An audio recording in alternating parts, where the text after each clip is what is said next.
Hey, everybody. I am Jacob Winograd. I am the host of the Biblical Anarchy podcast and host for you tonight, back here again live in the LCI Greenroom. Sorry, we had a little bit of a hiatus that was sort of unplanned. I came down with one of those, winter mystery viruses where you're like, is it the flu? Is it COVID? Is it something else?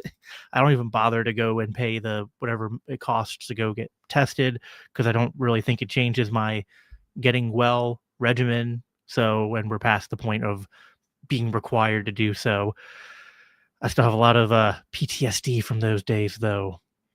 Remember, there was a family gathering where everyone was saying like, well, we need you to get a positive or an all clear test like several days before. Anyway, reliving that stuff. But I'm on the mend now.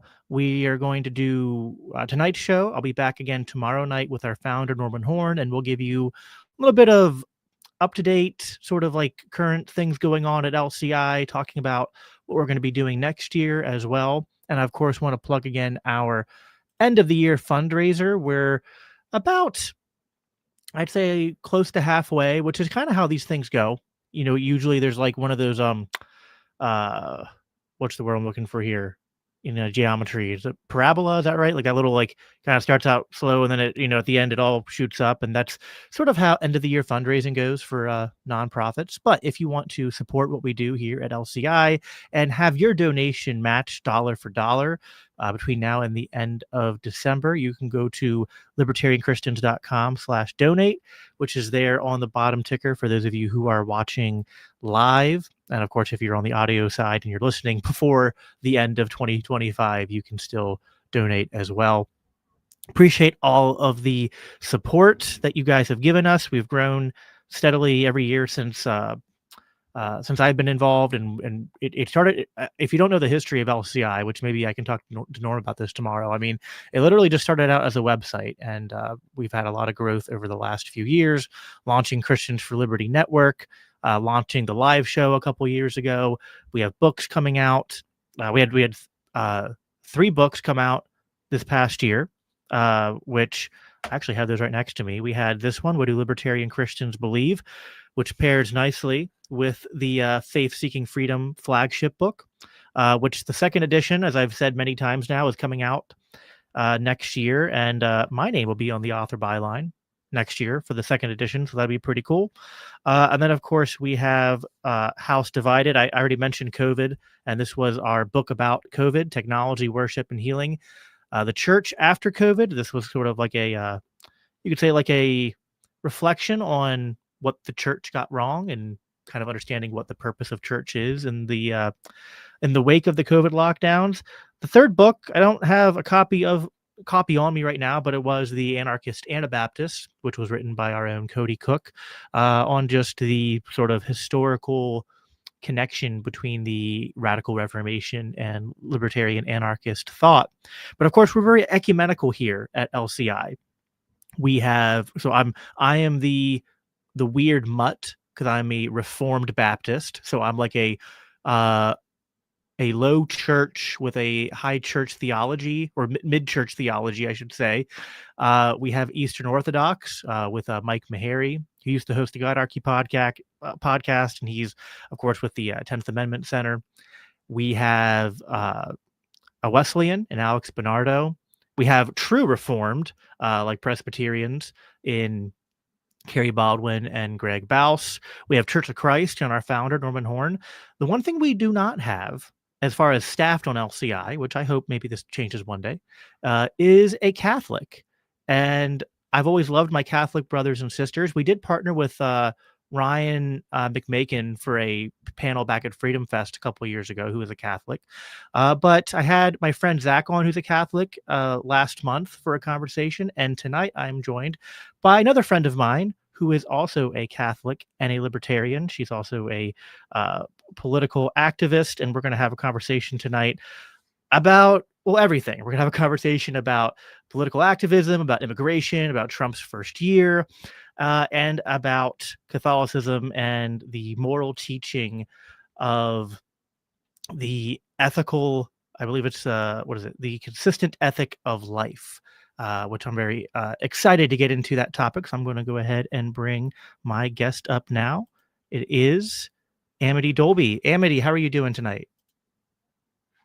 Oop, sorry, you are muted. Let me unmute you. There you go. Hey, thanks for having me. I'm really excited about our conversation. And in alignment with your show teaser, I intend to make the case that Catholics are the best anarchists in world history. Okay, awesome. Well, I'm excited to get into that. It's one of those things where I feel like there is a really, really strong case for Catholics to be libertarian, even if you just end up in that minarchist camp. But I feel like there is this misnomer with, well, both Catholics and non-Catholics regarding if they can be anarchists or not, which I know there was someone, I guess like a follower of yours, who was saying something on X before the show, and I was asking him what he thinks anarchy is. I forget his name, but of course we know that there are quite a few prominent Catholic anarchists in the movement. Like there's Tom Woods, and then J.R. Tolkien, the writer of Lord of the Rings, is also a Catholic, and he in his writings basically said that he viewed himself as an anarchist. So it's not like this completely unprecedented thing. I guess there's just some like association, like, oh, well, they like I wouldn't say this. Some people would be like, well, they worship the Pope and they, submit to the church authority being maximum, so they can't be anarchist. I, of course, would, I think that's a very low tier sort of criticism. But before we get into any of that, you and I have interacted several times now. We were on Larry Sharp's show together. We were on Free's show together, but this is your first time in the green room. So if you could go ahead and just give yourself an introduction for our audience here at LCI, just your background, anything that you want to plug, things that you've done. I know you've been active in the Libertarian Party and Libertarian space. So go ahead and tell us a little bit about yourself. Yeah, so I'm a lifetime member of the Libertarian Party National. I'm a former board member of my local affiliates, two of them, and the Libertarian Party of Virginia. I'm currently not involved in local politics. I'm transitioning from LP Virginia to LP Florida.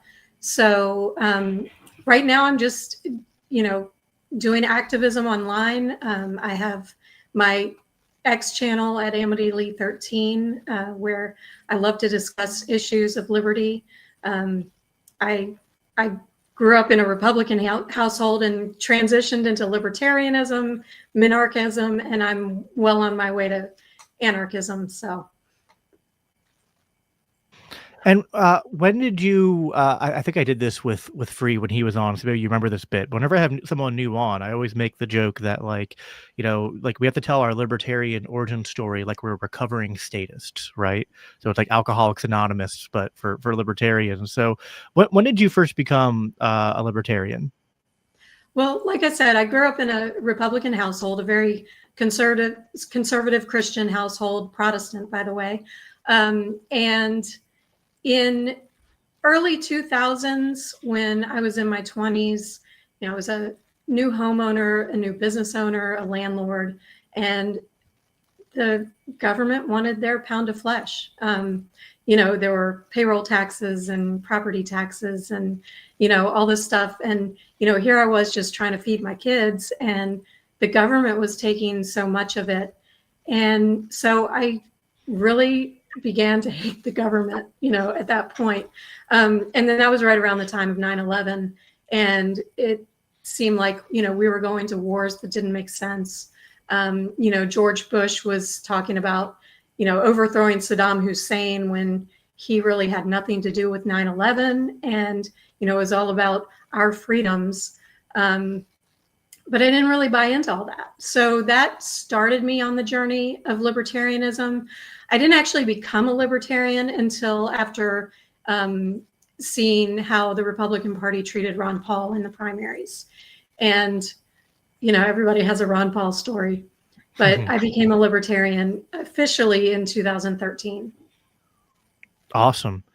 Yeah, I I didn't become a libertarian until 2018, and I missed the Ron Paul boat, but I do remember, because I came from the left. I was a Democrat, and I remember thinking back then, just kind of like, I didn't agree with anything from Ron Paul except war, and I just was like, well, that figures. Like the Republican Party, of course. Like I was like I was having a kind of black pill at the moment, but a sort of red pill, white pill moment in retrospect, when simultaneously I remember watching the Republican Party screw Ron Paul over, and I saw the Democratic Party screw Bernie Sanders over, who I was supporting back in 2015, 2016. Right. So it definitely soured me on both major parties. And then I went through, after Trump was elected, a little political sojourn and found libertarianism.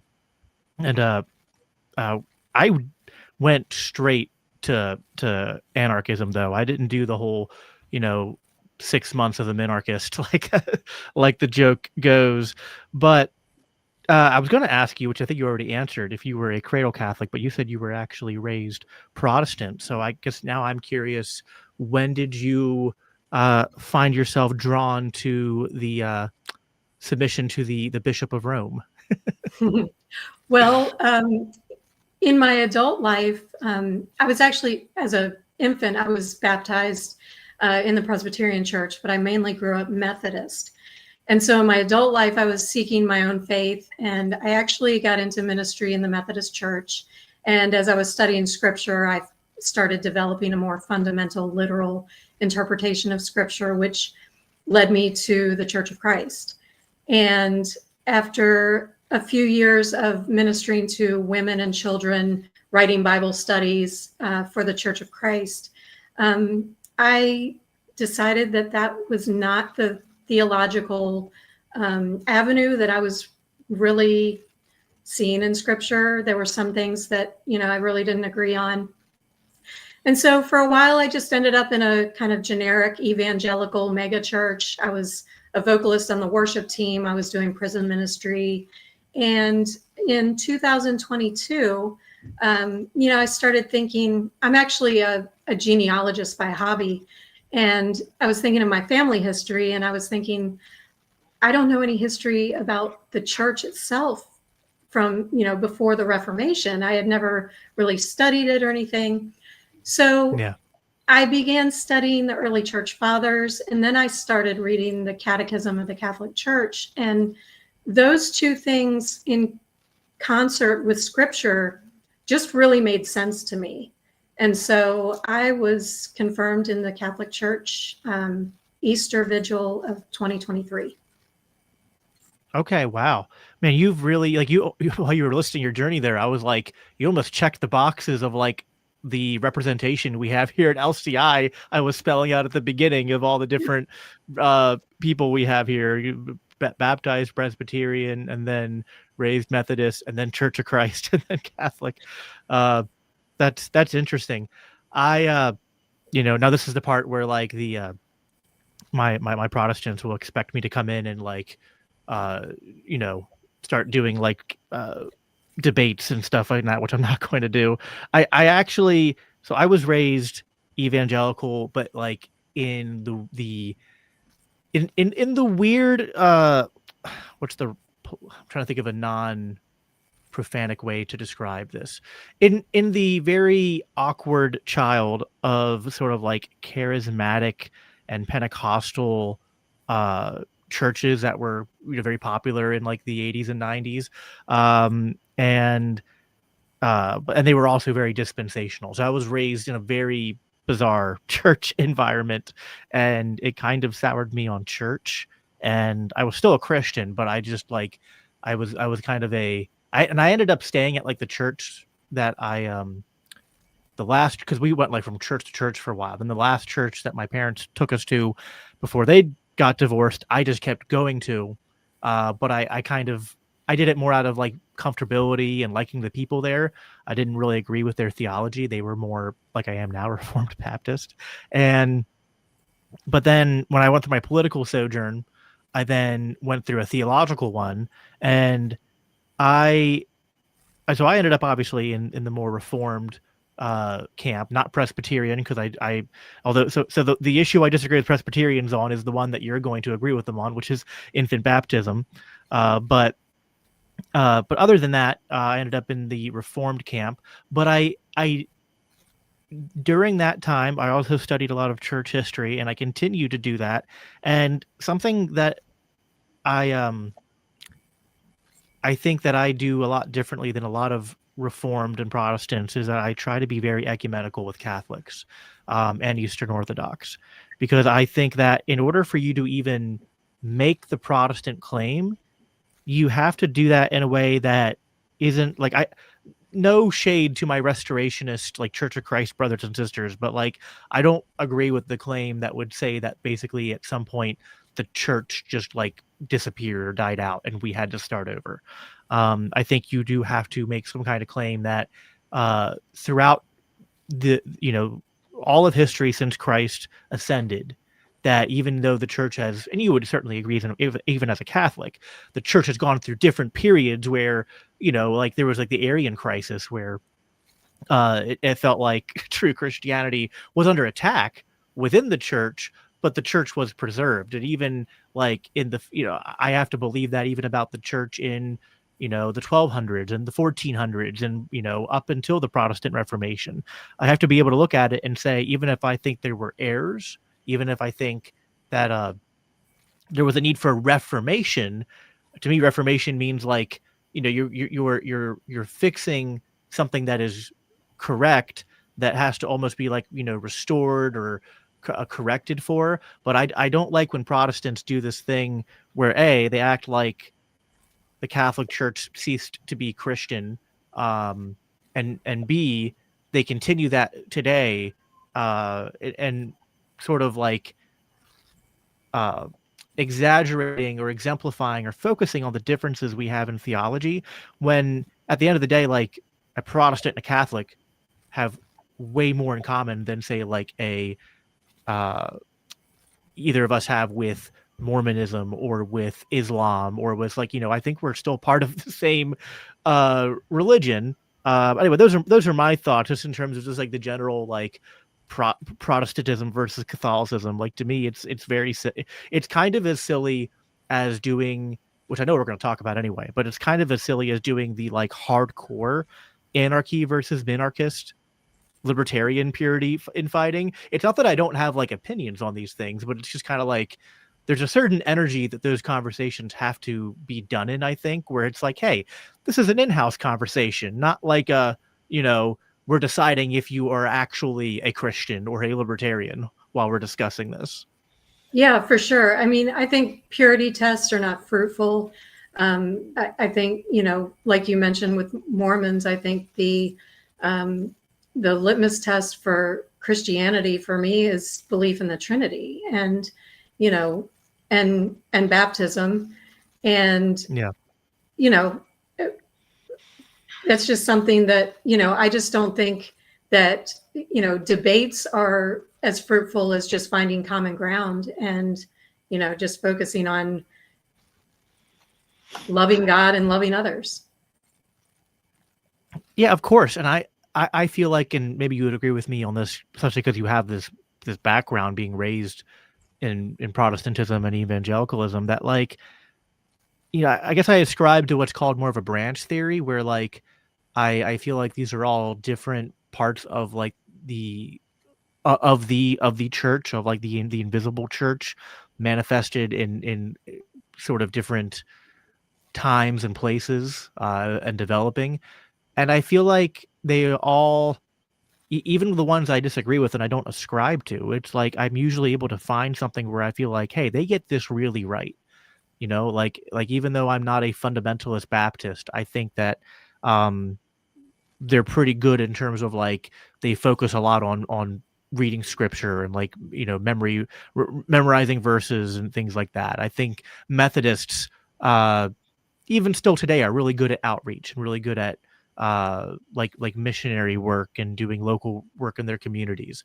The Catholic Church is also like still to this day like one of the top, I think the top actually, in terms of like religious donations and charity and things like that.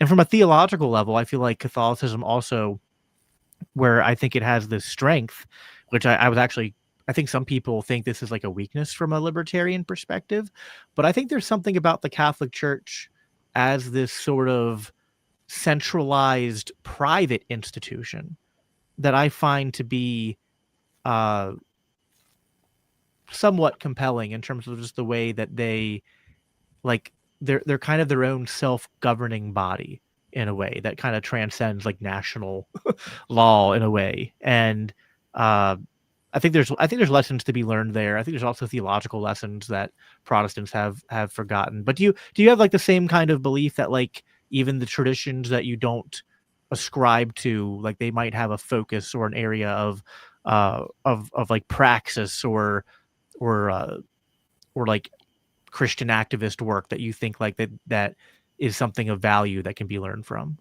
Oh, sure. I mean, every Christian, faith, every Christian faith has, value in what they practice. Of course, after studying, I'm going to always encourage everyone to come home to Rome. But um, you mentioned the structure of the church.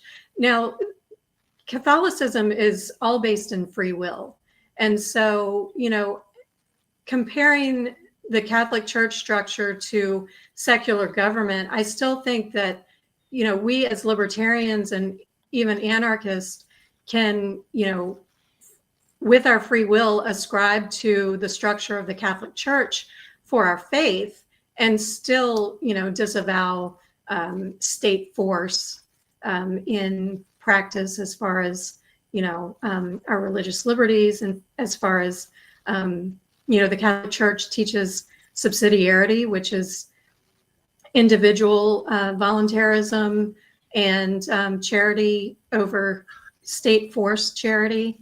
And so there's a lot of things about the church that are beneficial to people who want to be free from state control and live out their faith without that. Yeah, it's been a while since I studied crap, I can't even, I always trouble to say that word. Subsidiarity. Yeah, subsidiarity.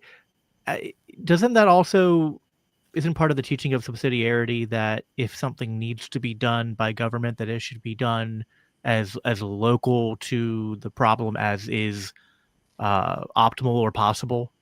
Yeah, and it's actually in the Catechism of the Catholic Church, and I have it here. Let me just read that real quick.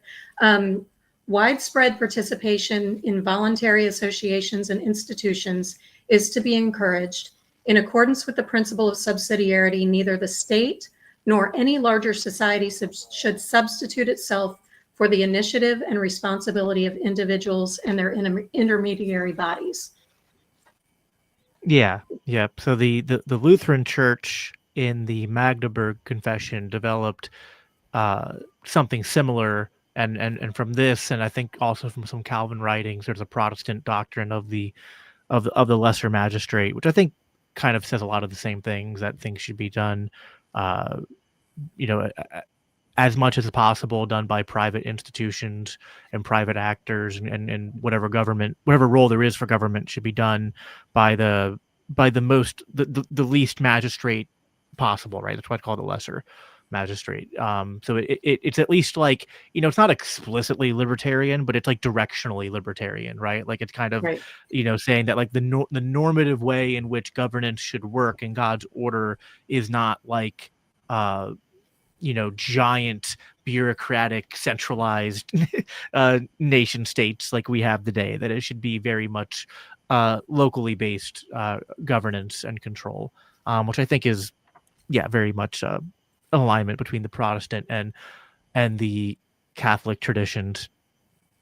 Yeah, and we have some historical examples of anarchist societies that were Catholic, that operated outside of the state. Ireland is one.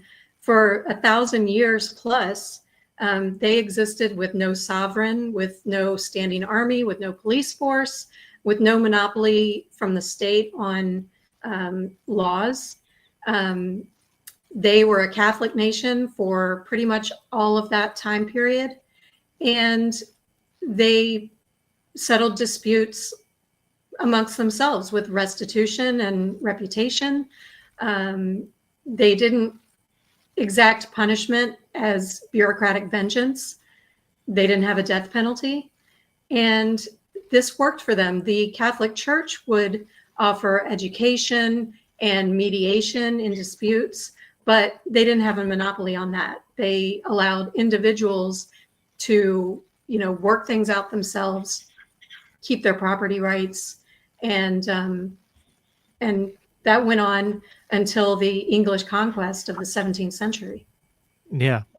I think that there's kind of two ways to go about sort of like talking about libertarianism from a Christian point of view.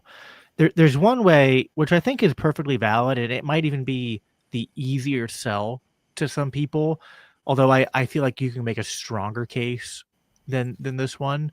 But I think one way is to sort of just grant to someone that, like, yes, there's a role for law, there's a role for government, and all we're talking about, and I would even say, like, all we're talking about, whether you're a minarchist or even if you're an anarchist, is not if there should be governance or law, but just like what are the best ways to do that, right? So you could make it less of a moral like lesson or moral equation, and you can make it more one of practicality, right? Like focusing on the problem of central planning and the problem of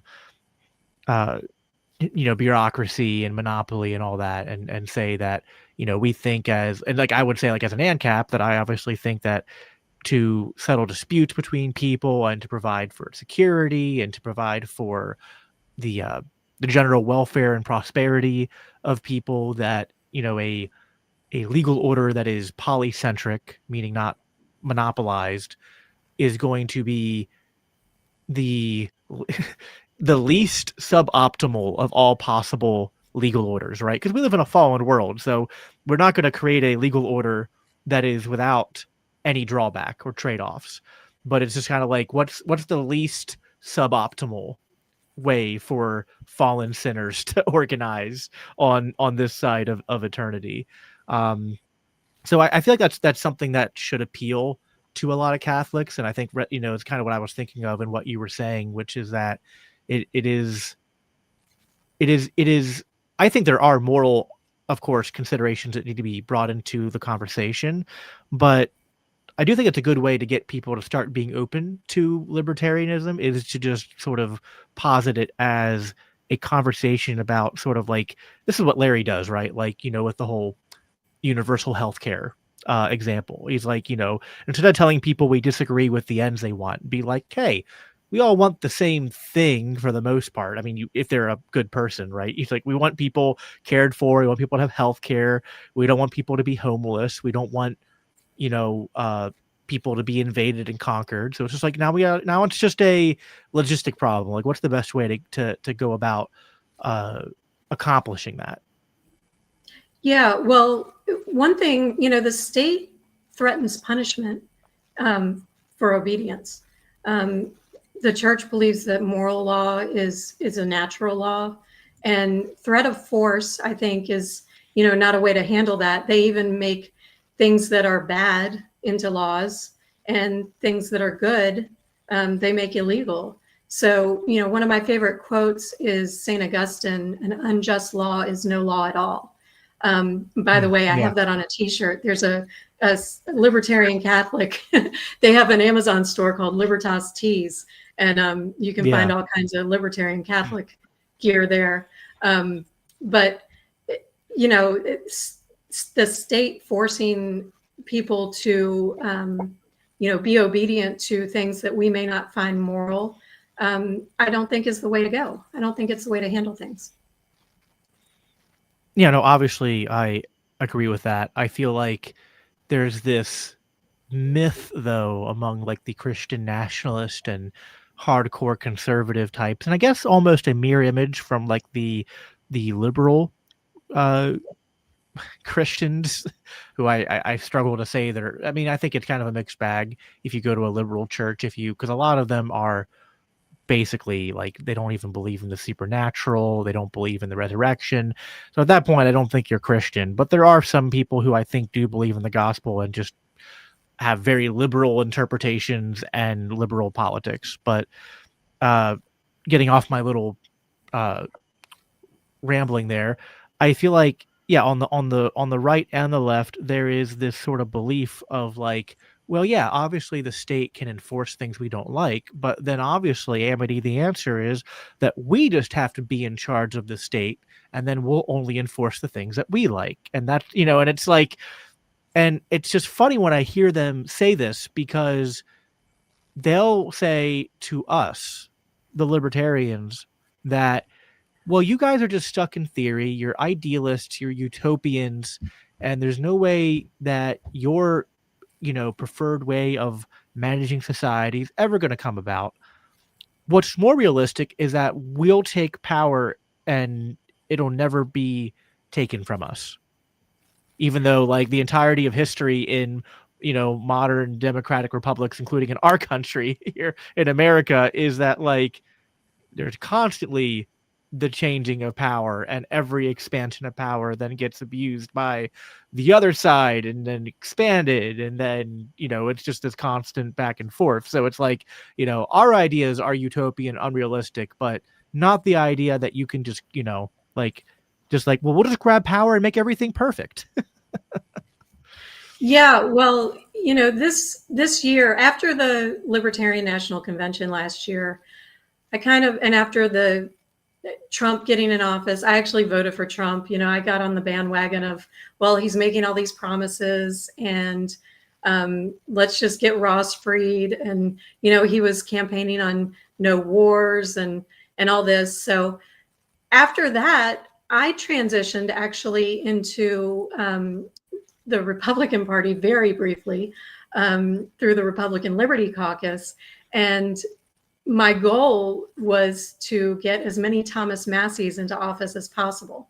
Now, after I attended a few local Republican events and realized that, I was getting a lot of, oh, bless your heart, when I told him I was the chair of the Liberty Caucus in Virginia, I realized that the establishment just doesn't want liberty, whether it's from the right or the left. I thought that the whole MAGA movement was wanting liberty, and those in power, there may be people out there, voters, who do, but those in power don't. And they're the ones that rule the elections and decide what's going to happen. So that actually drove me further into anarchy. And we actually do have some examples here in the United States of it working. The Catholic Church established hospitals and schools long before the government ever instituted public schools. There was actually an example in the 1870s, a nun by the name of Sister Blandina. She was in the Sisters of Charity in Cincinnati, and she went out to the Wild West, and she established schools and hospitals in Colorado and New Mexico. And she did this without any government assistance or funding. She also mediated disputes between outlaws, and she was a confidant of Billy the Kid. So, that was just not too far back in our recent history. And there's actually a really great book about her. It's called At the End of the Santa Fe Trail, where it's excerpts from her diary that chronicles her journeys. And it was a really great book. I really enjoyed it. If anybody's interested in U.S. Catholic history, I highly recommend it. And then even in our modern history, Doris Day, who was an anarchist, she didn't believe in voting, taxation, or war. And she started the Catholic Workers, where, there's still Catholic worker houses today where, they serve the poor, the homeless, the marginalized. And it's a bridge between the wealthy and the poor, because it's all based on volunteers and donations, where, they keep the government completely out of what they're doing. So I don't think it's a stretch to say that we can have parallel societies outside of the government to accomplish great things. in our communities and, even further in the country. Yeah, no, Dorothy Day is a great example of a Catholic anarchist. I was trying to find I it when think you I brought said it up. I Doris know. Day. Yeah, Dorothy Day. Yeah, no, it's fine. She has. There's this one quote. I'm trying to find of her. If I find it later, I might. She has a really great quote about anarchy, but I can't find it just by searching for it. I'll find it later and share it. But she yeah, no, she's definitely I mean, she was a little bit. I think some people try to say she was more of a left anarchist, but I think she was just more of like I don't even think back then. I don't know if she overlapped with Rothbard or not, where she could have even considered anarcho-capitalism. I do think that this is something to ask you as a Catholic, that there's often this sort of from some Catholics, I've heard Trent Horn talk about this. I've heard the last Pope talk about this. I don't know if I've heard the current Pope talk about this, but they kind of do this thing where I think I don't even know if it's that they've thought about it this deeply. I think they're just sort of mixing in just sort of some comment, what they think is the common sense from just the culture we're raised in, is they'll talk about how well, capitalism is good, but if capitalism goes too far and is unrestrained, then it leads to the abuse of workers and people being impoverished, and and charity won't be enough, or something like that. So uh so yeah, I think that sometimes there is this thought, and this will actually, I think, it'd be a good segue to something I know you wanted to talk about, because there's this Catholic principle of the consistent ethic of life. And in my research of this is one of those things that was more formalized, I guess, in the the 1960s, but it has roots in Augustine and Aquinas, in terms of they were basically talking about what this principle is, even though they didn't give it that explicit name at that time. But if you want to go ahead and talk about the consistent ethic of life, and how the Catholic Church, and how you would define that, and then we can kind of get into unpacking that a little bit more. Yeah, sure. So if anybody heard my presidential nomination speech at the Libertarian Convention last year, one of my lines was that the non-aggression principle extends from the womb to the tomb. And of course, as you know, there's nothing new under the sun, as it says in Ecclesiastes. And so I wasn't shocked when Free actually introduced me to writings of Joseph Cardinal Bernardin. He was the Archbishop of Chicago before he passed, rest in peace. And he actually had a quote I want to read. The protection, defense, and nurture of human life involve the whole spectrum of life, from conception to death, cutting across issues as genetics, abortion, capital punishment, modern warfare, and the care of the terminally ill. Now, in reading his writings, of course, he was not libertarian. He encouraged the state to enforce these things and to provide funding for these things. But my belief is that the more the state gets out of these things, the better. So I kind of look at that, the consistent ethic of life, that concept, from a libertarian perspective. Yeah, no, I agree with that. I feel like there's there's Bernardine. There was someone who came after him, and there were some critics from within the Catholic Church who were not disagreeing with the principle, but kind of saying that it had to be clarified or limited somewhat. Looks like it was people like George Weigel.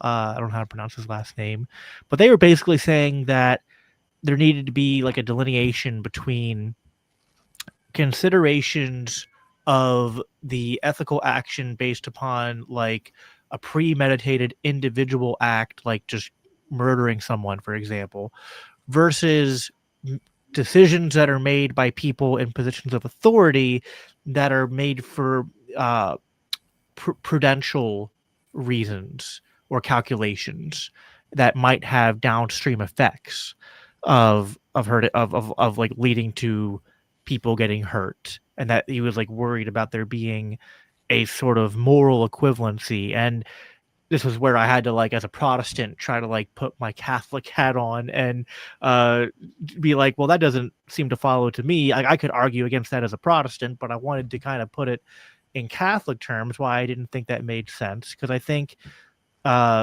in Catholic theology, I think that you guys have a distinction. You can correct me if you think I'm getting it wrong, but I think that there's a distinction between physical evil, right, or like evils of tragedy or evils of nature, which is like suffering or harm or loss that happens just because of like normal everyday human activity that isn't directly harming someone else. So it could be like accidental injuries, or just like people getting sick, or like people, like if someone gets fired from a job, that might be like hurting them, might be causing them harm. If someone is like homeless, or if someone is going through something tough, but it doesn't mean that like someone is actively sinning against them, compared to like moral evil, which is like people are like intentionally premeditating to commit like sin, whether that's sin against God or sin against someone else. But I feel like that, like, then with those categories, that like what some people try to do is to suggest that, well, when governments do things, it's just kind of like part of the natural order, and like there's no intentionality or moral culpability behind it. And I just don't think that follows. I think that there's certainly a biblically defined role for like people in authority, but they're still people, right? And they're like, if you're acting and your action, like, if I'm the president and I order a bomb to be dropped on a village of innocent people, I can't just say, well, I don't have any moral culpability, because when I did that, I was acting in the role of president and making a prudential calculation about, like, I needed to kill these innocent people to a chain. I'm like I don't think that there's a separate Catholic or even Protestant, obviously, category that would say that people in positions of authority are exempt from the moral culpability of their actions. I think that might be what they try to tell themselves, right? That might be the propaganda they try to tell us to justify their actions. But I don't think that actually follows logically. Yeah, I mean, I'm certainly not up on all of Catholic theology when it comes to moral culpability, except for the fact that we are all humans. And, government is made up of humans. Government is the largest institutional killer in human history when it comes to war. Just in the 20th century alone, I believe it's 262 million civilians have been killed by governments around the world. Just since 9/11, the U.S. has spent $10 trillion and has killed millions of civilians in wars in the Middle East and around the country in the pursuit of freedom. So it's definitely something that I think our government should be encouraged to pursue diplomacy and peace, especially with the threat of nuclear war, where human eradication could happen on an unimaginable scale. So, I think as libertarians who are activists, we should be encouraging those that are elected in office to pursue peace. Right. And like a passage like Romans 12, which says to live at peace with everyone insofar as it depends on you. Like, that's not just for private citizens, right? Turning the other cheek isn't just for private citizens. Loving your enemies isn't just for private citizens. Like, I feel like this is more of a Protestant thing. I don't know if there is a Catholic equivalent, but I know within Protestantism, one sort of doctrine that developed was a what's called like a two kingdoms uh, theology, and it's sort of like, well, God rules the earth through, like, Christ is king and he's kind of reigning from heaven, but then also God sort of um, runs the world through sort of like uh, governments and human institutions, and he's like providentially in charge of those, but that they don't quite operate through the same lens. And I think it's kind of like, well, that's partially true insofar as I think that God's judgment is for all sin, and I don't think that human institutions are meant to judge sin in the same way, right? Like the ultimate wages of sin is death. So if I die and I haven't been saved, then I might, pay those wages. But like, it's not the job of Christians to go around and like exact divine judgment on people for, committing adultery or being bad parents or lying or etc. Right?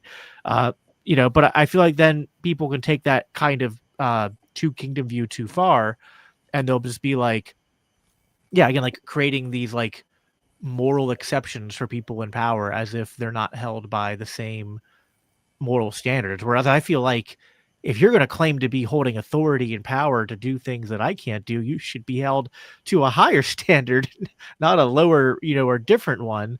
That's just my sense of it. But yeah, I think as far as this consistent, sorry, I keep forgetting the name of it. I have to go at my notes. The consistent ethic of life, that it's like you want to provide for people who are, the widow, the poor, the downtrodden. It's like, okay, but what is state welfare? It's using legal violence to you're using basically at the threat of force, like you're basically pointing a gun at someone and saying, give me your money, but I'm morally justified in doing that because I'm going to give it to a poor person. It's like, well, that wouldn't work if you and I did that, right? Like if you and I, like, imagine going to your priest and being like, oh, I just gave like, $10,000 to charity today. Like, oh, where'd you find that money? It's like, oh, I went and robbed a bunch of people. Right, exactly. And, take abortion, for example. I'd like to see a tax policy where the state does not take the money that we earn so that compassionate individuals can have significantly more of what they earn to give to things that they believe in. For example, I support crisis pregnancy centers. There's several that, I've donated to and that I've helped out. One is called Let Them Live, letthemlive.org. That's a secular organization, but they help women who are looking for alternatives to abortion and don't think that they have the means to do so. A Catholic organization is called Mary's Choice, and they have chapters all over the country. My local one is maryschoicerva.org, and they do the same thing. And, they have a semblance of faith wrapped into, what they do, but they help people. And so, I know that there's a debate in libertarian circles about whether the state should use force to ban abortion because it's murder, in my view, because all life is precious from conception. And, my thought is, if we have more voluntary, compassionate organizations where we can support and encourage women to find alternatives, then there would be less abortion. I don't think that the state is the right avenue to, force morals or, force our views on other people. If you would have asked me a year ago if I think the state should ban abortion, I would have said emphatically yes. Now I'm kind of on the fence because I feel like the state gets so much wrong. And, to what end? Do we make abortion illegal and then put women in jail who, might have miscarried and, Right. Then, somebody claims, oh, you had an abortion. It's not something we can really enforce through force or or punishment. So, my whole thing is get the state out of it and just allow people to voluntarily find options. Yeah, I feel like there's like two questions with almost any topic, and we can apply it to abortion, which is like just the sort of moral calculation, the theological and philosophical, and even like legal, just to be like, like, is it aggression to kill an unborn child? And I think on Christian grounds and even libertarian grounds, I think yes. Yeah. Then you have to consider like, okay, now what is enforcement of like if this aggression has occurred, like what is the response to that? And I think there are all sorts of mechanisms in an anarchist legal order to deal with abortion that would, you would de-license people through private licensing networks. Insurances companies would be afraid of the legal liability of like paying for abortions because they just wouldn't have blanket immunity from the state and from state courts. So they would have, if they allowed any abortions, they would have like the strictest rules, whatnot, and higher rates for people that wanted to have that kind of coverage. So it'd be heavily disincentivized. And again, there'd be no legal shielding. So anyone who thought that like aggression that occurred could bring a legal tort against a doctor or, someone who they think, committed that aggression. And then it gets into then like, well, then how do you respond to that for the people who actually, metaphorically pulled the trigger? But before you even answer that, you need to even think about just like, how should we handle murder in the first place?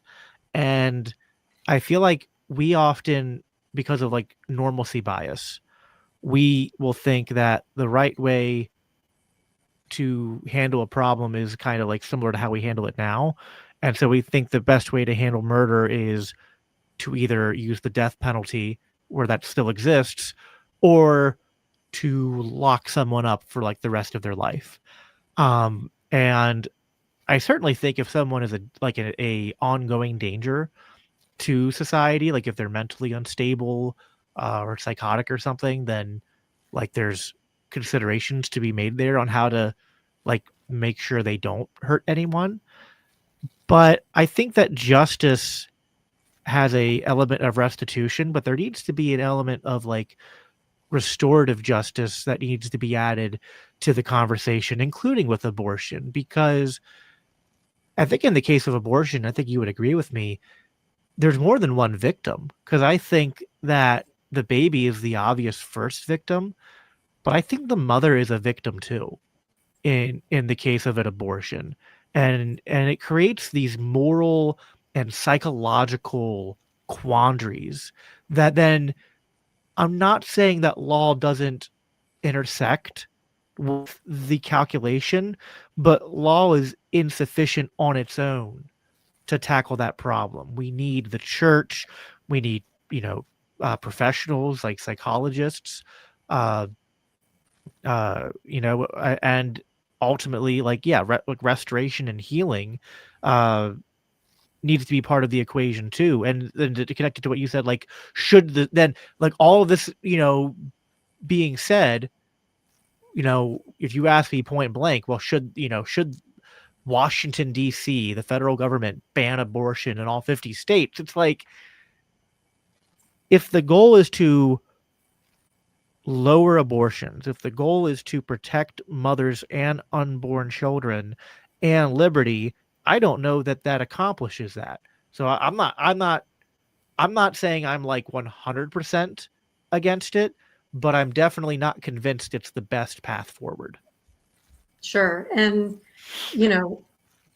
I would also add to your victim list that fathers are also victims, because sometimes abortions happen when the fathers, want their children. And so, that might factor into the restoration or the restitution question. But, most women who have abortions feel like that they have no other alternative. And so I just think it behooves us as a society to offer alternatives, make adoption easier. Yep. State, they just make things way too difficult. My niece actually was fostering a baby for a couple of years, and it took several years, just to move from foster to adoption because of the horrible CPS system that we live under. So, there's ways to get the state out of, the business of trying to be in everyone's business that would just make society better for everyone involved. Yeah. I mean, there's also just this is like, it's still an argument. It's not like a philosophical argument, but there is something kind of rich of like any time, especially right now, conservatives and Trump supporters come to me and try to make arguments that are based in think of the children while we don't have the Epstein files. And it seems pretty strongly that a lot of the current administration is either complicit in like they were in the Epstein files or they're actively covering it up. So it's kind of like, it's like, again, talking about like prudential considerations and enforcement, I think there's obviously a role for law, but if your enforcement of law in pursuit of, well, we have to protect people from violence, but then it's like, I want to protect people from violence, and therefore I've advocated for this system which increases the level of violence and creates more victims than there otherwise would have been. Well, then it's like you probably need to go back and consider that there's a better way to accomplish your goal than than accomplishing this through the state.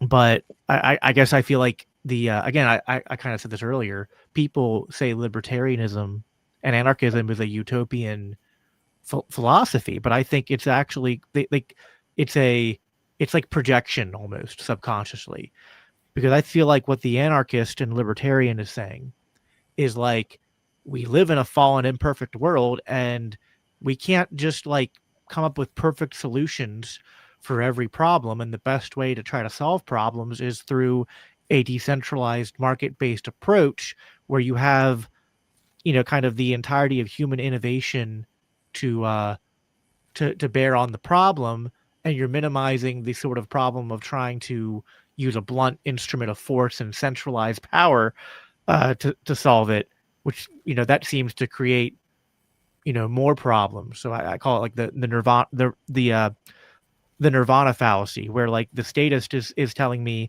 well, unless your system, like they're dissatisfied with liberty because it doesn't in their mind perfectly prevent every bad thing from happening. But I'm like, but that's not even that's a fallacy, because it's not on the table.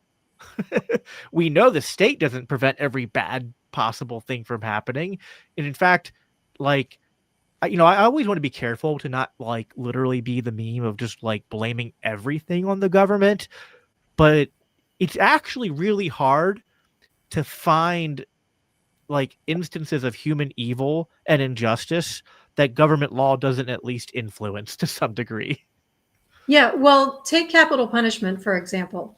So, the state imposes the death penalty, and Florida, for example, in the last 50 years, 20% of people on death row were later exonerated because it was found that they were innocent. Now, think about the 80% who actually were executed. It makes me wonder, how many of them were actually innocent and the state got it wrong. So I feel like, if we want to be consistent with protecting human life from the state, especially, we should probably reconsider the death penalty as well, because, every human life is precious, and we do have ways to, keep society safe from dangerous individuals without taking potentially an innocent human life. Yeah. So the death penalty is such a complicated topic for me. So I know it's official, and I always get this I don't know if it's dogma, but I think it's doctrine at least, that the Catholic teaching is that the death penalty is immoral. I don't think that's been. I think it's a development. I feel like that's. Oh, I know it wasn't always a doctrine. I think Catholics have some debate over whether it was like always believed but just not explicitly written, or if it was inconsistent and developed over time. But that's. I'm a Protestant, not a Catholic, so some of that's like, insider baseball for Catholics, and I've like read different things on that, and so it's like I don't exactly know what the truth on that is. But as a Protestant, just based going on what Scripture teaches and what my own tradition teaches, I'm not against the death penalty in principle, because I think it is a extension of self-defense, and I'm not a pacifist.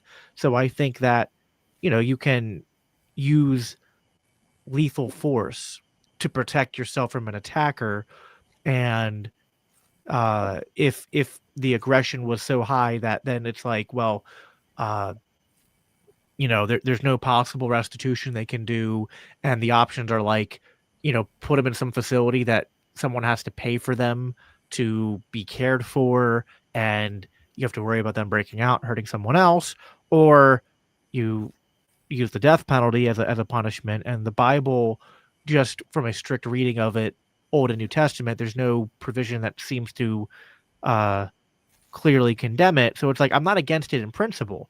In practice, however, giving that to the state, for all the reasons you said, is a horrible idea, right? Because we know that that there's so many cases of people who were on death's row, and like I think they intentionally make death row last a long time for a lot of people, because then they'll find evidence and like overturn the conviction and be like, oh nope, we got the wrong guy.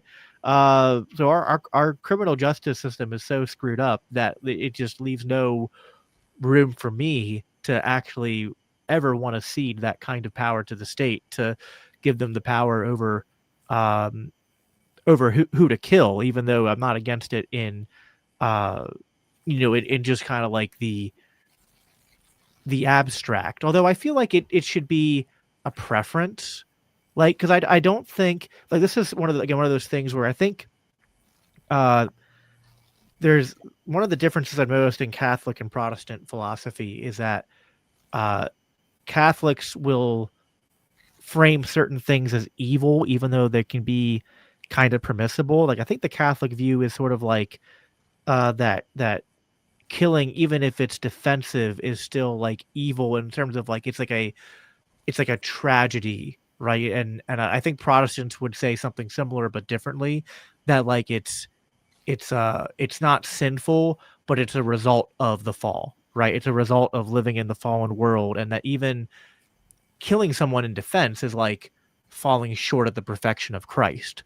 Like, we should never, like, what's one of the things I struggle with libertarian circles, I don't know if you've ever got this, where like I'm of course really pro Second Amendment, really pro gun ownership and self-defense, but I don't like when I get some of the people in those circles who are literally like like almost seemingly like they want to joke about and relish the opportunity to kill people in self-defense. And it's like, well, maybe you can do that on libertarian grounds, but I don't think as a Christian that really jives. And even though like I am a responsible gun owner, and have taken classes and think about how to defend myself, I've also thought about like, how can I use the firearm in a way that like prevents me from having to pull the trigger, because I don't want to kill someone, even someone who's attacking my family, because I know like it doesn't matter how justified it is, that's killing a person who was made in the image of God, and also that's going to be traumatic for me and the people around me. Yeah, I mean, I'm definitely not a pacifist. I don't think the church teaches pacifism.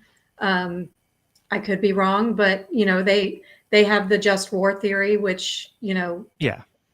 I mean, that calls for war in the extreme circumstance where you're defending yourself, and I think that translates to the individual as well. I'm a proponent of the Second Amendment. I own firearms. I carry everywhere, and if it comes down to a stranger who's holding a gun to my face or me, I'm going to live and I'm going to protect my family and those loved ones around me. So, I don't think it's a moral evil to take someone's life. As a matter of fact, I think it would be a moral evil for me to allow someone to kill me and leave my loved ones without my support. You're muted. Yep. I think it's one of those things that it's like, the way I would put it is that I would never say it's good to kill someone in self-defense, but in that instance, when someone has initiated force, it's like there a conflict has been introduced between loving your neighbor and loving your enemy. And when that conflict happens, it's like, okay, like there is, and I think this is a Catholic teaching. I know I forget the technical Latin term. It's like ortus amoris or something like that. I know JD Vance talked about it, but it's like ordered loves, and how like I obviously care about the people that our government is bombing halfway across the world, but my love for my family and my duty to them, like, obviously there's a higher love and obligation to them than there is to a stranger halfway across the world, even if they're like a brother or sister in Christ who I might care about. But it would be wrong for me to be like, oh, there's someone suffering, across the world, so I'm going to abandon my family to go help them. Like, no, that's not what that's not what follows. And similarly, like, yeah, like I'm called to love my enemy, and it's not good if I have to use lethal force on them. But if they've introduced a conflict where it's like me or my family or them, well, then you could say it's the right thing to do, or you could say like it's the least wrong thing to do. Because I feel like we live in a fallen world, and sometimes we're presented with situations where there's not like a perfect, like sinless. Well, it might be like, it's not that you're sinning, but like the conflict is a result of sin, right? Right. So like you're responding to the sin of someone else, and you want to love them, but there's no way. Sometimes we can wish for it, right? Like divine intervention, where like, the gun misfires and they stop attacking you. But short of that, then you have to, act on your own will. Yeah, just war theory is again, that's something that Augustine started and Aquinas developed as well, and super like not talked about enough in Christian and political discourse right now. A lot of people think just war theory amounts to just like, so here's the parameters for when you're allowed to go to war, and then once you've declared war, then just do whatever you can to win the war. And it's like, that's not what Augustine or Aquinas said, because they had all sorts of category. I mean, like Augustine developed like the structure, and then Aquinas, because that's what Aquinas does, like really systematized it and added a lot of language to it. I did a whole write-up on this for LCI and a podcast as well. But there's justice in going to war. Like, are you justified in going to war? And then there's justice in war, like conducting the war. And then there's justice after the war in terms of resolving it and like bringing the conflict to a proper conclusion. And when you read the theory in its entirety and you try to apply that to any war in recent history, people will read my article or other people who are bringing this up and be like, so like, what are you saying, that like no war is just? And it's like, maybe. I mean, the burden of proof isn't on me to like go back and apologize for the wars that we've committed. If they don't meet the standard, they don't meet the standard. Even the Revolutionary War is not, it's not as bad as other ones, but it's not without its there's like, libertarians like Brian Kaplan who bring up at least interesting arguments, I think, to consider, like, was it really like the last, because like one of the things is like it has to be the last resort, and it's like that can be kind of hard to judge, right? Like, who gets to say what the last resort is? But But anyway, yeah, I think just war theory that's one of those Catholic doctrines that needs to have a renaissance, I think. Yeah, it's definitely not talked about enough. But, I think war is justified if you're defending life, liberty, and property. And like you said, when you go to war, you bear responsibility for innocent human life as well. And, you have to think about that not just in, when it comes to casualties, but also afterwards. If, for example, Gaza, it's a genocide, and the entire, region has been left a parking lot, and now there's no infrastructure. And now there's people displaced, and there's people who have been left without limbs, and there's been tens of thousands of people killed, including women and children. So, you have to ask yourself, when our state goes to war or funds a war, is it because we're defending ourselves, or is there some other reason? Yeah, of course. I feel like the test I often do for a lot of these things is just to like ask yourself, like, if Jesus was standing right next to you, what would you say to justify your action, right? Like, you understand, Jesus, I've really got to drop this bomb on this hospital filled with Palestinian, women and children. Like, I have absolutely no other choice. It has to be done. It's just like, Right. I mean, I'm kind of laughing because it's just like, it's ludicrous. Like, and I have to somewhat believe that there's so many people who just aren't thinking critically about it, because I have a hard time believing, because I think it'd be really depressing to think there's a lot of professing Christians who legitimately think that they could stand before Jesus and just be like, yep, absolutely, Jesus, I had to do that, and not waver at all in that in that decision or judgment. So Yeah, I get pushback all the time on social media from mostly Christians whose theology is dispensationalist or Zionist, that think that, we're defending some sort of, religious institution put in place by God in a secular government on the other side of the globe. And so, I feel like a lot of Christians don't even think about the human cost of war. They're so conditioned to think that, evil people include their offspring. And,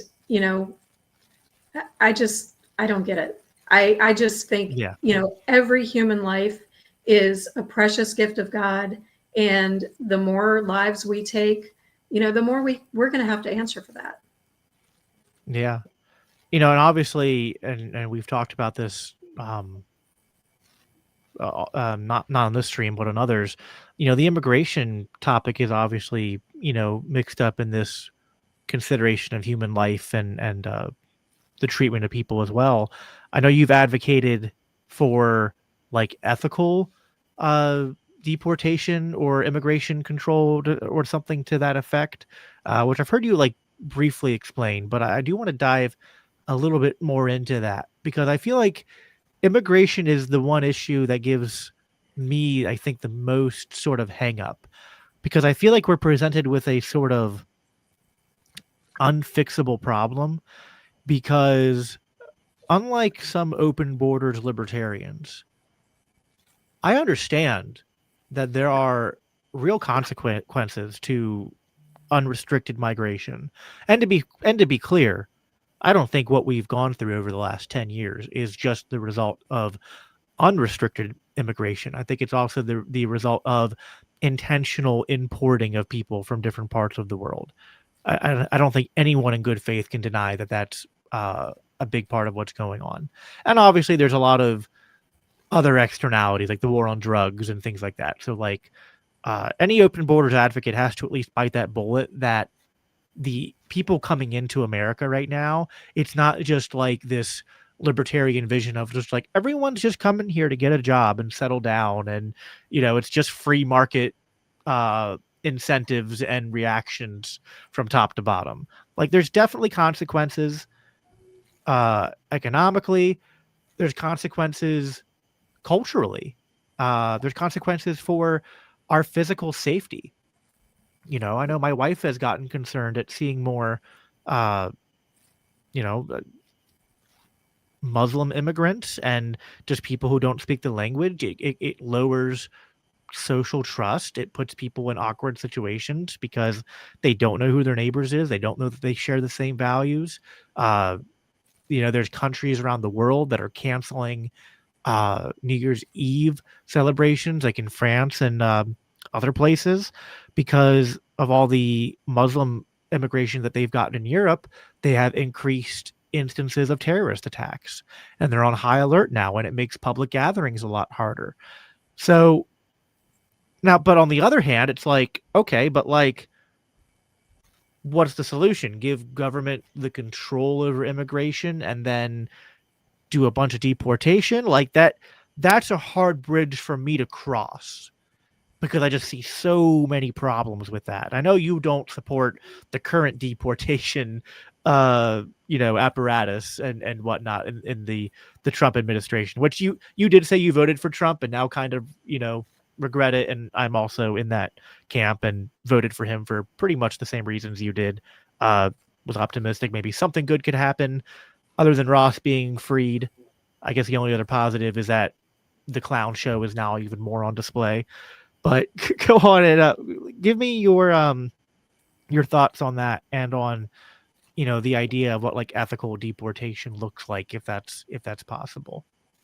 Well, I see the immigration and the deportation as two different issues. So just real quickly with immigration, I mean, I know we don't live in a utopia. So while I'm kind of like the Ellis Island style immigration proponent, all countries have borders.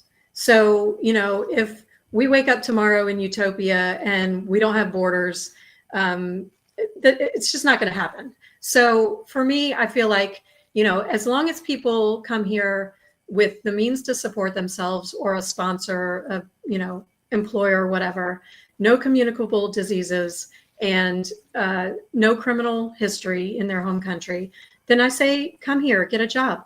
That's not going to happen with our current system, because we have the welfare state where people enter in, and then the federal government is providing them with thousands of dollars a month, housing, food.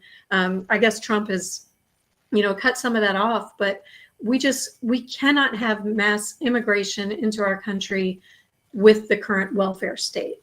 I think everyone should support themselves, stand on their own 2 feet, just as I do. And, so nobody should be coming here for a handout. I think that will greatly reduce the amount of immigrants if we don't have, checks welcoming them at the border. So that's one thing. But as far as deportation, we hear the deport them all. And I get a lot of pushback on this issue, probably one of the most pushback I get on social media, because again, these are human lives we're dealing with. Some of these people have been here for decades. There are even instances I've heard of where people who are here legally go to their, every whatever time frame, they have to go show up to the immigration office to check in, and their green cards are being removed, and then they're being deported. These are not criminals that are being deported back to their countries. These are hardworking people, whether undocumented or not. And some came over as children, and they're being deported to countries that they have no ties to. Now, we've also seen, I believe last count that I read was 70 people have died as a result of these mass deportation policies. And a few of those were actually United States citizens who were caught up in the mass deportations. Now, we have places like Alcatraz Island where Catholic immigrants who are being detained are not receiving the sacraments. And that's a basic human right. In the view of, the Catholic Church, it's religious freedom. We're free here, and it's not just for American citizens. The Constitution also protects any humans that are on our shores, with exception of a few things. And they're not receiving the sacraments, and they're not receiving proper care. And it's so sad to see, my fellow conservative Christian brothers and sisters who just say, oh, I don't care. They shouldn't have been here in the first place. Well, they're still human beings. They are here, and we need to treat them with dignity. Yeah, I don't know if you watched, I got into some heated exchanges with Jack on the last Are You Smarter Than a Politician stream, and the I just was like, I don't understand, like, conservatives want to, like, on one hand, like, echo the Constitution and Declaration of Independence and American idea of, like, our rights are bestowed upon us by the Creator, they're inalienable. But then as soon as we talk about immigration, they become legal positivists, and they're just like, well, they came here legally, so they don't have rights, so they don't get due process. And I'm just like, it's like, I don't understand how they don't see the big giant contradiction there, even if, like, on top of the logical problem of, like, even if I grant to you that people who came here illegally should be deported, how do you know which people came here illegally without due process? Exactly. And, I'm all for non-citizens who are violent offenders being deported back to their home countries. I don't have a problem with that. I want law and order in our society. I want to live in a peaceful society. But, rounding up grandma or rounding up, a mom sitting in the line to pick up her kid from school right in front of her, or right in front of her kids, is just so inhumane. And, it's just not the way that we should be operating. Yeah, no, I agree with that. I guess I just feel like, I don't know where you sit on this.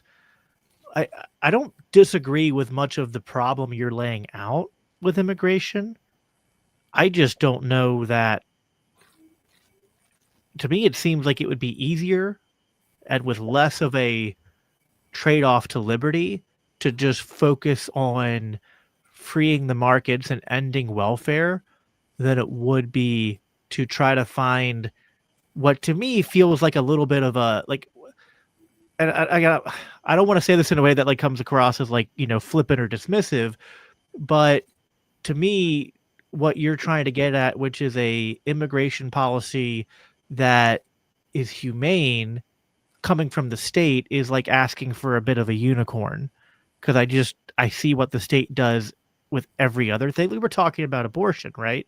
And it's just like, like, if I can't trust the state with abortion, I definitely don't think I can trust them with immigration. So I feel like, I try to be, I think I'm as fair about this topic as, like, anyone in the movement is, because, like, I don't go around doing the purity testing and telling the libertarians who advocate against, I don't like using the term open borders. I just like to say I'm for free migration or free movement. I think it's more accurate. But the people who are, like, who advocate for, whether they're anarchists or minarchists, advocating for some border restrictions, like, I think they're still libertarians. So I don't want to gatekeep or divide over this issue. As long as they're like you, to be clear, like, if there's people who are like, I'm a libertarian, but also, like, go ICE and deport them all, and, yay, then I'm like, okay, that's a little bit different. But I don't know, like, what do you think? Like, I guess I'm just inclined to think it's easier to just, like, it's hard either way, but I feel like it'd be easier to just, like, focus on the welfare and freeing the markets and increasing opportunity, and then, like, just focus on the violent. If people come here and they're violent, sure, deport them, right? But other than that, I don't. I think we're gonna have an easier time, as it was the expression, like, build the walls around welfare, right? Than trying to keep people out, or only deporting the people that deserve to be deported. Yeah, I mean, if you end the welfare state, you completely fix the immigration problem. I believe that 100%. Nobody is going to come here who can't support themselves, if there's no welfare state in place. So, I think that is basically the end all be all to our immigration problems. And the state needs to not make it so difficult for good people who want to come here for the American dream to gain citizenship. Oh yeah, no, 100%. I feel like part of the issue is that we create this black market effect, right? Because we Right. make it so hard to come here legally, and then just like anything that you kind of prohibit or ban, then it's like the people who would probably be the best candidates to come here and integrate are getting deported or kept out, whereas the people who are, and again, I don't want to like, some people are coming here illegally because they're desperate or whatnot. So it's not like I'm trying to disparage all of them, but in terms of the pool, you're getting a more mixed pool with more quote unquote undesirables when you make legal immigration that much harder. So yeah, I feel like that's, a big part of the problem as well. I also just think from a basic like Austrian free market libertarian perspective that like my issue is that MAGA tends to also be, they're not just worried about immigration. They tend to be full isolationist and anti-free trade and pro-tariffs. And I'm just like, well, and what I used to say to them before Trump got elected was, you guys are saying you're anti-war. Well, the old saying goes where people and goods, on borders where people and goods don't freely travel across, tanks and armies will. That argument probably doesn't work as well with MAGA now that they are, probably pro war now that Trump has renamed the Department of War and all that. But I think the argument still holds some water. Like I did want to ask you, because I guess it's maybe somewhat of the elephant in the room that maybe some people want me to ask you, but I don't want it to be like a debate or anything like that, but just more of a curiosity. Because like some people, of course, there's people in the comments who are just like telling me that like it's time, Jacob, come back to Rome, and it's like listen, I've explored it. I'm not convinced by the arguments that when Jesus said, "You are Peter, and upon this rock I will build my church," I just don't see the biblical basis for the papacy as it exists today. And there's other issues I have, but that's kind of like my biggest thing for why I'm not a Catholic. But I'm curious, like, what is, if you could like crystallize it into like one thing, you know, if you're reluctant to call yourself an anarchist, what is your like hesitancy? Like, is it a, is there like one issue or one argument where you're just like, yeah, I don't know that anarchy could work, or is it, because I know sometimes I've talked to some minarchists who basically say that they're anarchists at heart, and their concern is more like, I don't know that we're ever going to get to anarchy, and so I'm going to be a minarchist in the here and now. And I basically say, well, then you're just basically an anarchist, and you're just very pessimistic. But anyway, I was kind of curious to talk to you a little bit about that here at the end. Just kind of like, I know you've been, I know Free and other people have been pushing you on that. And I'm just curious where you're at on it. Yeah, I would say that I'm not pessimistic, but I'm a realist. And so I am focusing on trying to use political activism to dismantle the systems that we have. I don't think that we're going to have anarchy in our lifetime. However, as individuals, we can create as many parallel systems, away from government, to opt out of the system as we can. So I think that's probably why I haven't gone full-blown anarchy. I mean, I have no faith in the federal government. I think local communities, there's some, there's some benefit there for infrastructure and what have you. I still vote because if there's measures that I think will reduce the size of government, of course, I'm going to vote on those. But, I used to think from a minarchist perspective that we still needed parameters around national defense and securing our borders and, having the structure of government in DC. But I've lost so much faith, especially in the last year, and seeing, how ineffective our federal government is, and the lack of accountability and the fraud that has been uncovered, and then nothing has been done about it. It's just a system too far gone. So while I would consider myself, an anarchist at heart, I'm a realist, and I'll still participate in the system enough to reduce it as much as possible.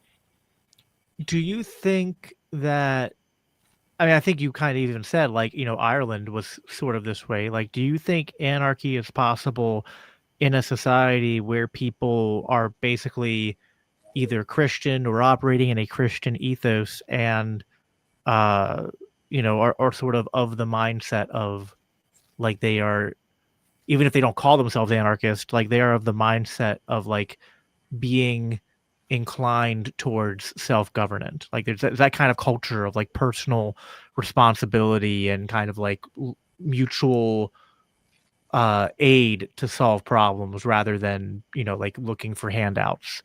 Do you think that kind of society is practical? Yeah, absolutely. Look at the Amish. We have societies right here in the United States where they opt out of the government and participate through mutual aid. They don't have traditional health insurance. They don't, they build their own roads and, things like that. And they don't need Social Security. They don't need Medicare. And they operate just fine. They run their own schools.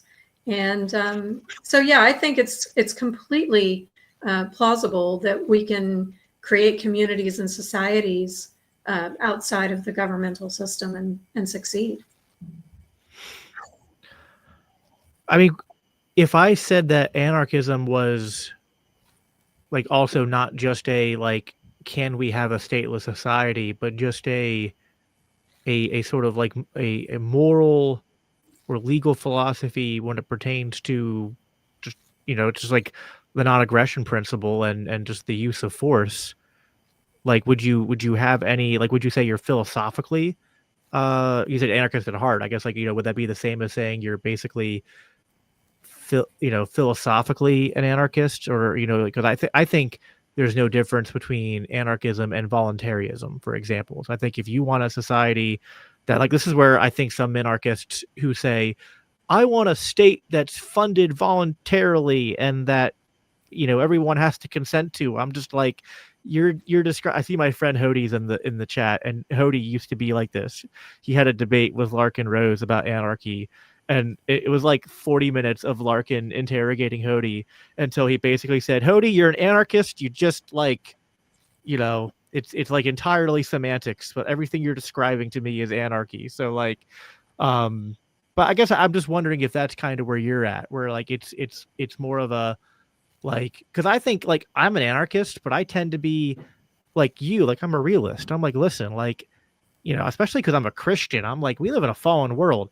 We might never have widespread, anarcho-capitalism, ever in this lifetime. Maybe just I think it's possible, as we've seen before, for short stints of some parts of society to get close to it for periods of time. But for me, it's just more of a North Star of just what do I think is right and wrong? And I just think that it's always wrong to initiate force against my neighbor. And if we could get society to organize anarchistically, I think that's the right way to do it. So, is there anything there that you would, disagree with, or do you think that's basically where you're at? No, that's pretty much exactly where I'm at. I'm just realistic the society that we live in. And, we have to continue to live within those parameters, with our neighbors who might not think like us, or, might love the government enough to, want them to control everything. And, I think my focus is being vocal about messages of liberty to, bring more awareness to people who may not have thought of these things before. Yeah, no, 100%. I feel like, I mean, obviously, like we're all going to play different roles in, just like within the church, there's the body of Christ, and there's that metaphor about the division of labor within the church, and I think that applies to being advocates not just for the gospel, but for liberty. Is like we're all going to take different niches. I kind of take the niche of like, I'm a I guess I'm like the street preacher anarchist, where I'm just like, it's in my name. I just kind of force the conversation because my mindset is that I think a lot of people think anarchy means chaos and lawlessness. And I just want to get people to be like, what? You're an anarchist? Doesn't that mean this? And then I get the opportunity to say, well, no, anarchy is just a relationship and just means that I own me and you own you in a legal sense. I mean, God owns all of us, but I don't own you and you don't own me. So I don't have a right to, compel you by force to do anything, other than just to not, the only obligation we have towards each other is that we don't use force against each other. And to me, that's anarchy. And I want to force that conversation with people. That's why I kind of like the way Michael Malice talks about it. But yeah, I mean, if it means anything to you or to the audience, I will give you the the biblical anarchy stamp of approval to say you're an anarchist. But there are some like purist anarchists out there. Like I saw Impure Hunter in the chat asking about if anarchists can participate in the system or politics, and that's a debate within anarchist circles. And yeah, there are some anarchists who I think are not realists, who think that that voting is violence. Voting is violence, and that any participation in the system legitimizes it. And I respect those types. I don't want to make them my enemy, but yeah, I think if you believe in anarchy, if you believe in the non-aggression principle, if you believe in voluntary relationships, then I think that means you're philosophically an anarchist. Praxeologically, like, what do we do while we live in an unfree world? Like, I think we need to be humble about that, and kind of like, we're all going to try different things to move the needle in the right direction. And I think we all do that, right? Like, I think Larkin Rose, in his own way, moves the needle. I think, I hope what we do here at LCI moves the needle. And I think I know what you've done, your advocacy, there's plenty of people who you've influenced in the right direction. And, I think that's kind of the right way to look at it. But I want to give you the last word here, Amity, before we close out, just on your thoughts on that, and anything else you want to close on in terms of just like the, or if you want to, you can also flip the script on me. I gave you my my reason why I'm not a Catholic. If you want to give your your retort to my why I'm not convinced about the papacy, I don't want to like let I want to be charitable and let you give some kind of comment on that if you want to. Yeah, actually, I would like to comment on that. For 20 years, as a Protestant, I heavily debated people of other faiths, other denominations, even Catholics. I was very anti-Catholic before I wasn't. And, in the infancy of message boards in the early 2000s, I joined a lot of spaces where I was heavily into debate of theology. Now, I have decided that I don't debate theology anymore. You are very well read. You're, I would say probably more of a scholar than I am in a lot of theology. And so it's not up to me to convince you about the papacy or any other theology. I just don't debate anymore. I've found my way, and my way has led me to the Catholic Church. And I just encourage everyone else out there to let the Holy Spirit guide them and come to the truth that Jesus Christ is King. And, if that leads you to Rome, then that's amazing. And if it doesn't, then, there's nothing that I can say in a debate that would change your mind. So I just choose to be charitable and prayerful and love my neighbor and just, go from there in that light. Yeah, no, I think that's kind of where, like, I think it's fun. I don't do it on podcasts. I think it's fun to just, like, with friends sometimes, like, not like debate, but just kind of like get into theological discussions and explore the disagreements.